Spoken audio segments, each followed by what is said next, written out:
الآخرة لا تبديل لكلمات الله سبحان الله ذلك هو الفوز العظيم سبحان الله ولا يحزنك قولهم إن العزة لله جميعا هو السميع العليم سبحان الله سبحان الله مولانا العظيم وبلغنا رسوله النبي الكريم ونحن على ذلك من الشاهدين والشاكرين والحمد لله رب العالمين سبحان اللہ. یہ سورہ نمبر 11 ہے، سورہ نمبر 10 ہے اور آیت نمبر 62، 63 اور 64 اور 65 یہ چند آیات میں آپ کے سامنے تلاوت کی ہیں. ترجمہ عرض کرتا ہوں انشاءاللہ تعالی. الا ان اولیاء اللہ لا خوف علیہم ولا هم یحزنون. خبردار، بے شک اللہ کے جو دوست ہیں ان پر کسی قسم کا کوئی خوف نہیں اور نہ ہی وہ غم کھائیں گے. سبحان اللہ. الذین آمنوا وکانوا یتقون. اور وہ لوگ ہیں کہ جن کا ایمان صحیح ہے، ایمان لائے ہیں اور جو پرہیزگار ہیں. لہم البشریٰ فی الحیات الدنیا. انہی کے لیے ہے دنیاوی زندگی میں خوشخبری اور آخرت میں بھی خوشخبری. سبحان اللہ. لا تبدیل لکلمات اللہ. اللہ کے کلمات میں کوئی تبدیلی نہیں ہے. ذالک هو الفوز العظیم. اور یہی بہت بڑی کامیابی ہے. ولا یحزنک قولہم. اے محبوب کریم صلی اللہ تعالی علیہ وآلہ وسلم، ان کی بات آپ کو غم زدہ نہ کرے. ان العزت للہ جمیعا. بے شک سارے کا سارا غلبہ اللہ ہی کا ہے. هو السمیع العلیم. وہ بہت اچھی طرح سے سننے والا اور بہت اچھی طرح سے جاننے والا ہے. آیات طیبات کا تحت اللفظ ترجمہ آپ حضرات کے گوش گزار ہوا. جس وقت یہ بات قرآن مجید نے کہی تو یہ مکی زندگی کا دور ہے.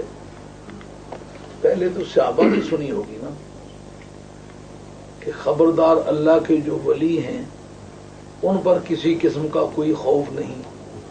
جب یہ بشارت ملی تو سب سے پہلے تو صحابہ نے سمجھا ہوگا نا ہمیں ولی بننا چاہیے. ہم تو اب یہ سمجھنے لگے ہیں کہ شاید یہ دور حاضر کے درویشوں کے بارے میں، آل اللہ کے بارے میں، ولیوں کے بارے میں نازل ہوئی ہے.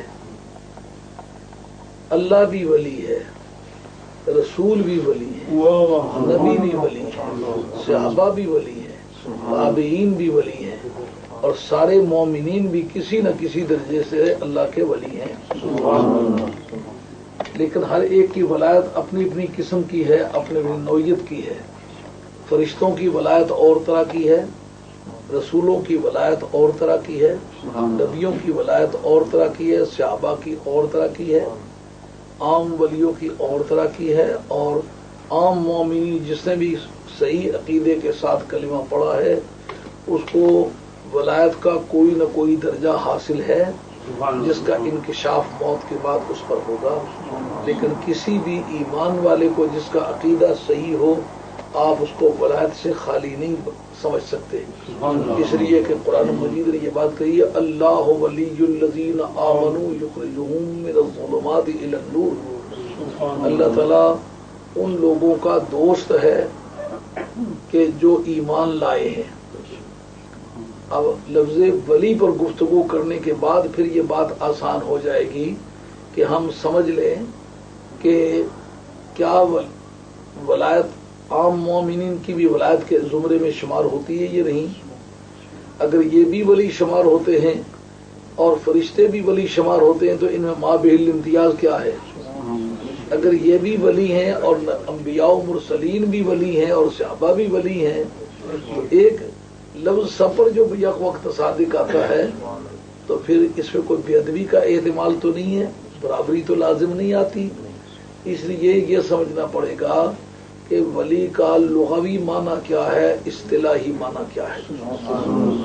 جو ولی کے لغوی معنی تسلیم ہوتے ہیں وہ یہ ہیں کہ دو چیزیں جو مرض وجود میں آئیں ان میں کوئی اجنبی چیز ان کے درمیان واقع نہ ہو، اس کا نام ولایت ہے.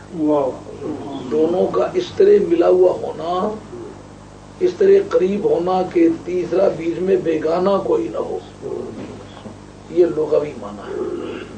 اور اصطلاحی معنی خواہ اس کے اندر آپ محبت کے معنی کر لیں، مددگار کے معنی کر لیں اور قریب کے معنی کر لیں، لیکن لغت کے اعتبار سے جو ولی الولیوں سے ولیٌ ہے، جس کے معنی قاموس سے لکھا ہے کہ اس کے اندر کوئی بھی معنی کیا جائے قرب کے معنی سے خالی نہیں ہوگا، قریب.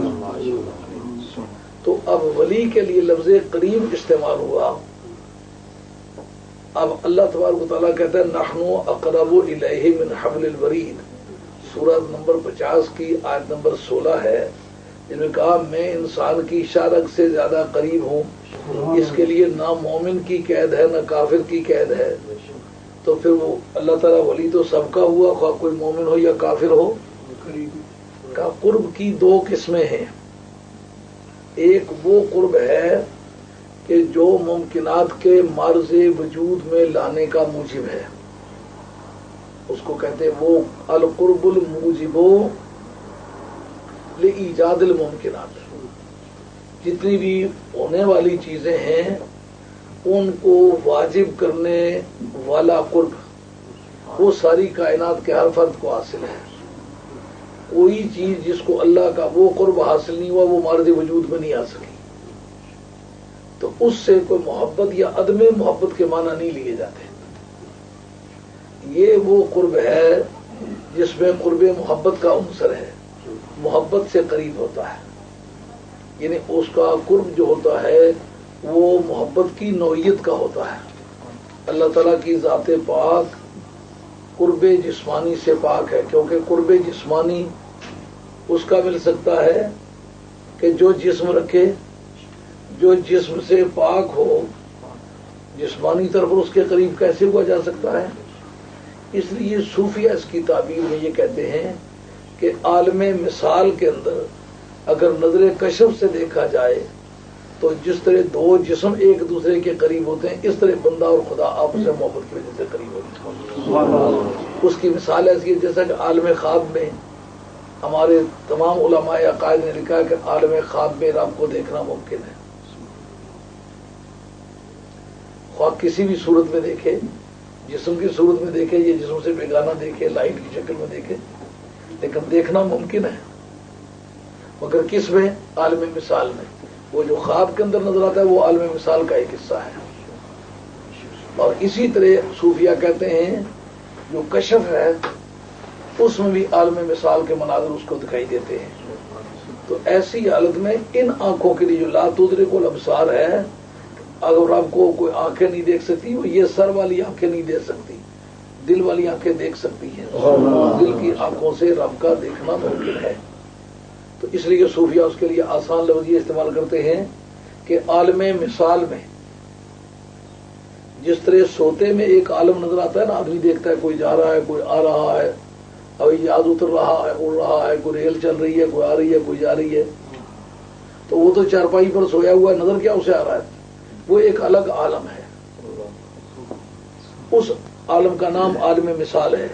جس خواب میں وہ عالم مثال نظر آ سکتا ہے، عالم بیداری میں بھی وہ عالم مثال نظر آ سکتا ہے. عالم مثال میں اگر دیکھا جائے تو جس طرح دو بدن ایک دوسرے کے قریب ہوتے ہیں، اس طرح بندہ رب کے قریب ہوتا ہے.